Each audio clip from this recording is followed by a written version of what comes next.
नहीं, 101% 2.5 लाख रुपया उन्होंने मुझे दिया। इसके चक्कर में पहले भी नौकरी दी थी हमारे को इसके चक्कर में नहीं पड़ना है।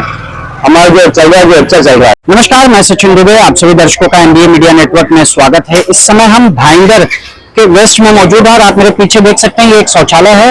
और शौचालय हम आपको क्यों दिखा रहे हैं, क्योंकि शौचालय का जो विषय है वो काफी दिनों से मीरा भाईंदर शहर में है और एक गंभीर विषय बना हुआ है।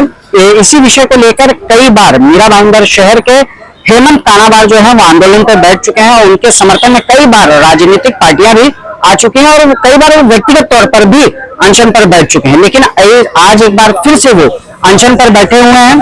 अब वो अनशन पर क्यों बैठे हुए हैं, उसका कारण क्या है, हमने उनसे बात की। साथ ही साथ आपको बता दें कि हमने शौचालय में काम करने वाले जो सफाई कर्मचारी हैं उनसे भी बात की कि आखिर क्या वो हेमंत कानाबार के इस आंदोलन में अपना समर्थन दे रहे हैं या नहीं, या फिर उन्हें कोई ठेकेदार से समस्या हो रही है, उनकी पगार जो है वक्त पर आ रही है या नहीं। ये सारे विषयों पर भी हमने सफाई कर्मचारी से बात की। और साथ ही साथ आपको बता दें कि शाइन मेंटेनेंस कंपनी जो है उसका जो ठेका है वो रद्द कर दिया गया है मीरा भाईंदर महानगर पालिका द्वारा, और इसकी जांच जो है भाईंदर वेस्ट पुलिस स्टेशन द्वारा की जा रही है। शाइन मेंटेनेंस कंपनी जो है उनके जो ठेकेदार है उनसे बात की कि आखिर आपके खिलाफ हेमंत कानाबार लगातार काफी दिनों से आंदोलन कर रहे हैं, क्या रीजन है। तो उन्होंने भी अपनी प्रतिक्रिया ऑन कैमरा दी है, क्या कहा है वो भी हम आपको दिखाते हैं। मामला सिर्फ इतना है कि हम लोग ने बहुत सी लड़ाई लड़ी और शाइन मेंटेनेंस के खिलाफ लड़के उसका ठेका वगैरह रद्द तो हुआ, लेकिन ठेका रद्द होने के बाद भी आज तक कोई सफाई कामगारों का पगार वगैरह मिला नहीं।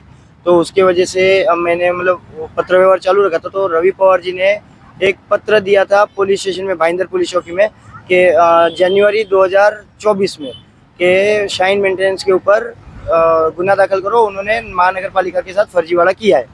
तो वो पत्र के ऊपर आज तक कोई गुना दाखिल हुआ नहीं है।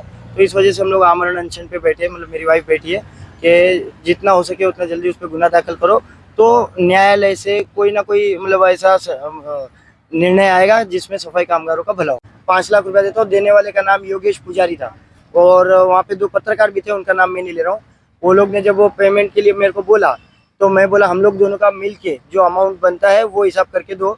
तो उन्होंने मुझे 2.5 लाख रुपया दिया। शर्त ये थी कि मैं यहाँ से मैं जो काम कर रहा हूँ हम लोग दोनों वो छोड़ के विरार चले जाएंगे, अलग तरह मीरा भाईंदर छोड़ देंगे। और बाकी जितने भी सफाई कामगार है उनकी नोटिस थी, इतना बंच पूरा पड़ा था, वो नोटिस पूरा बोलता है ये सबकी नोटिस है, मैं एक को भी खाली नहीं कराऊंगा, ये मेरी जबान है। और तीसरी बात उसने ये बोली थी कि मेरे बच्चों का एडमिशन कराएगा स्कूल में। उसका एडमिशन के लिए उसने मेरे बच्चों का जो लिविंग सर्टिफिकेट था वगैरह वो भी मंगवाया। और योगेश पुजारी को मैंने पर्सनली उसके व्हाट्सएप पे भेजा, एक पत्रकार को भी भेजा है। वो लोग ने national English high school Virar में इंक्वायरी भी की थी, ऐसा उसने बताया, पूरी डिटेल नहीं मालूम है। ये सब होने के बाद उसने 10 दिन तक राह देखी। फिर मुझे एक फ़ोन आया कि बोले तेरा क्या हुआ, वहाँ पे कहीं पे रूम देखा। मैंने हाँ देखा है, देखता हूँ, आजकल मैं टोकन दे दूंगा। तो उसके बाद उन्होंने सीधा उसको ऐसा लगा कि मैंने टोकन दे दिया है, तो उसको लगा मेरे पास पैसे नहीं है, तो पैसे नहीं है बोल के उसने सबके रूम खाली करवाने चालू किया। जब वो पैसे मेरे लिए जान का जोखिम ही हो गया। मेरे वजह से अगर 40 घर खाली होते, वो एक 2.5 लाख रुपया मेरे लेने की वजह से, तो वो ऐसे पैसे मुझे नहीं चाहिए थे, इसलिए मैंने वो पैसे, हाँ पैसे भी जो मैंने फेंके हैं वो कोटक महिंद्रा बैंक, वहाँ पे मैंने जो सड़ी गली नोटें होती है वो बदली करवाई थी। वहाँ से 500 के बदले में 10-10, 20-20 की सारी नोटें मेरे साथ और भी कामगारों ने हर एक लाइन में लग के बाकायदा रसीद है उसकी, वो रसीदों से बदली करवा के वो सली गली जो आगे काम नहीं आने वाली नोटें थी वो लेके मैं वहाँ पे गया था कि अपने धनराशि का कुछ नुकसान ना हो। वो ऐसे भी जलाने में फेंकने में ही जाने वाली थी, लेकिन वो लीगली होता था। मेरे से जो हो गया वो मुझे मालूम नहीं था कि पैसा फेंकना गैर कानूनी है। वो तो एक यूट्यूब का देख के मैंने कर दिया था, वो एक गलती हो गई थी। उसके बाद से मैंने ऐसा कोई स्टेप किया नहीं, करना भी नहीं चाहता हूँ। लेकिन सारे एविडेंस आपको कोटक महिंद्रा बैंक ये मैक्सिस मॉल के सामने है, वहाँ पे आपको मिल सकते हैं मैंने कितना बदली किया है। हमारे हाथ में FIR कॉपी 2 420 का केस है, 476, 478, 479, 467, 468, ये 2 धारा उस पर लगे। 66C, 66D और 120B, ये 5 धारा उसको लगनी ही चाहिए, क्योंकि उसने फर्जीवाड़ा किया पेपर के साथ भी, नगर पालिका के साथ भी और एक से ज्यादा अनेक कामगारों के साथ भी। जो कानाबार है वो 2020 में हमें शाइन कंपनी में शौचालय साफ सफाई का ठेका मिला था। वो ठेके में वो एक सफाई कर्मचारी करके हमने उसको नियुक्त किया था और सफाई काम करते करते उसने जो है हमारे खिलाफ कंप्लेंट डालना, हमारे खिलाफ RTI डालना, कोई पॉलिटिकल पार्टियों को दिशा भूल करके उनको हमारे तरफ दबाव डालने, ये सब काम चीजें चालू किए थे। और ऐसी कोई चीज नहीं है सर, हम लोगों ने उनको पेमेंट नहीं दिया, हम लोगों ने सभी वर्करों को पेमेंट दिया। तो वो टाइम में मेरे पास 150 करीबन 150 वर्कर थे। उसके साथ अभी करीबन धरने पे 2 या 3 ही वर्कर बैठे हुए हैं जो हमारे खिलाफ दबाव डाल के हमें ब्लैकमेल करने की कोशिश कर रहे हैं। हमें इससे पहले भी ब्लैकमेल करने की कोशिश लोगों ने किए थे, तभी हम लोगों ने उनको उसके खिलाफ नयनगर पुलिस स्टेशन में हो गया कंप्लेंट देना 2022 में, या भयंकर पुलिस स्टेशन में देना हुआ। उसका सब पेपर्स है, मैं आपको पेपर्स भी उसके दे दूंगा। हम लोगों ने वो दिए थे। मजबूरी में आके हमारे को एक बार उसका जो पैसे देते हुए उसका वीडियो भी बनाना पड़ा, फोटोज भी निकालने पड़े, क्योंकि हमें हर 6 महीने में वो परेशान कर रहा था। हम परेशानी में से इस तरह त्रस्त हो गए कि हम लोग अभी वो फोटोज और वीडियोज भी पुलिस में देकर उसके खिलाफ कार्रवाई करने की मांग करेंगे। एक्चुअली सर ऐसा है कि हम लोगों के खिलाफ जो महानगर पालिका से लेटर आया था, जो पुलिस वालों ने हमसे पेपर्स मांगे थे, वो पेपर हम लोगों ने उनके दे रहे, पुलिस वाले उसके ऊपर जांच कर रहे हैं। जांच करते समय वो हमसे जो भी डॉक्यूमेंट्स मांग रहे हैं, हम लोग उनको डॉक्यूमेंट्स प्रोवाइड कर रहे हैं टाइम टू टाइम। हमें पुलिस पे पूरा भरोसा है, वो सही तरह से जांच करके हमें न्याय देगी।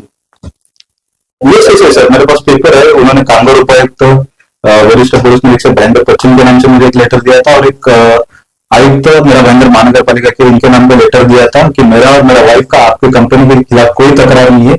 दोनों ने बकायदा साइन करके अपने अंगूठे के निशान पेपर पे दिए थे।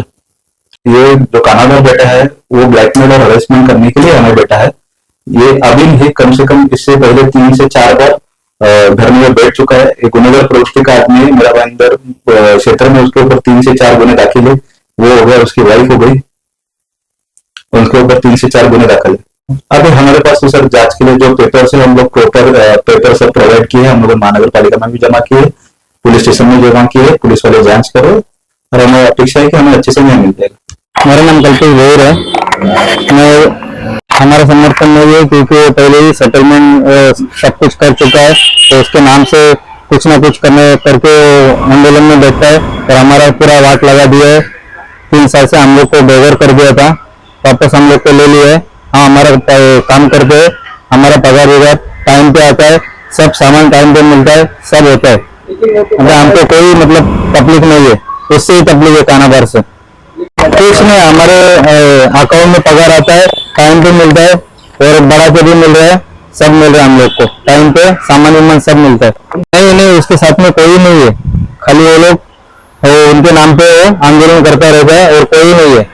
उसकी दीदी और वही है, साथ में 1-2 जन है बस। वो लोग सेटलमेंट करते, बीच में भी सेटलमेंट किया तो उसने हम लोग को बेघर कर दिया था। और मैं उत्तम में काम करता हूँ, तो हेमंत कानाबार से हमारा कोई लेना देना नहीं है, और हमारी पगार हर टाइम टू टाइम होती है, महीने से महीना होती है। नहीं, हमारी पगार टाइम टू टाइम होती है, हमारे कोई तकलीफ नहीं है, हमारी पगार टाइम टू टाइम। ठेकेदार से भी कोई समस्या नहीं है। सूरज केला सिंगल है, मैं मोरो पार्टी पे। गलत बात है, गलत नहीं, हम लोग को पगार बराबर मिल रहा है, हर महीने मिल रहा है। मैं नहीं कर रहा हूँ, मेरे को क्या मालूम, और हम लोग को बताता नहीं है। उसको क्या लेना देना, हम लोग को क्या लेना देना, वो कुछ भी करे। महीने से महीने पगार आता है। हमारा सेठ हमारे हिसाब से बराबर है, वो कुछ भी करे, हम लोग को कुछ लेना देना नहीं है। मतलब भूखा बैठे नंगा बैठे, हम लोग को क्या लेना देना। तो आपने देखा किस तरीके से हेमंत कानाबार ने अपना जवाब दिया, लेकिन वो कहीं ना कहीं अपने ही जवाबों में फंसते हुए नजर आ रहे हैं। आपको बता दें कि शाइन मेंटेनेंस कंपनी के जो ठेकेदार हैं, उन्होंने ये आरोप लगाया है कि हेमंत कानाबार जो है उन्हें मानसिक रूप से प्रताड़ित कर रहे हैं और उन्हें ब्लैकमेल करने की कोशिश कर रहे हैं। उन्होंने साथ ही साथ ये भी कहा है कि उनके पास कुछ ऐसे सबूत हैं जो आने वाले दिनों में वो भाईंदर वेस्ट पुलिस स्टेशन में देंगे और हेमंत कानाबार के खिलाफ मामला दर्ज कराएंगे। और साथ ही जो सफाई कर्मचारी, उन्होंने ये बात कही है कि हेमंत कानाबार के चक्कर में पहले भी उनकी नौकरी जा चुकी है, अब दोबारा उन्हें काम पर रखा गया, नौकरी मिली है। अब हेमंत कानाबार से उनका कोई लेना देना नहीं है। हेमंत कानाबार सिर्फ और सिर्फ अपने स्वार्थ के लिए बार बार इस तरीके से सफाई कर्मचारियों का नाम लेकर आंदोलन कर रहे हैं। इस मामले में जो भी अपडेट सामने आएगा उसे हम आप तक जरूर पहुंचाएंगे। इसी तरह की तमाम खबरों के लिए बने रहे एनबीए मीडिया नेटवर्क पर। अजय यादव के साथ मैं सचिन दुबे, धन्यवाद।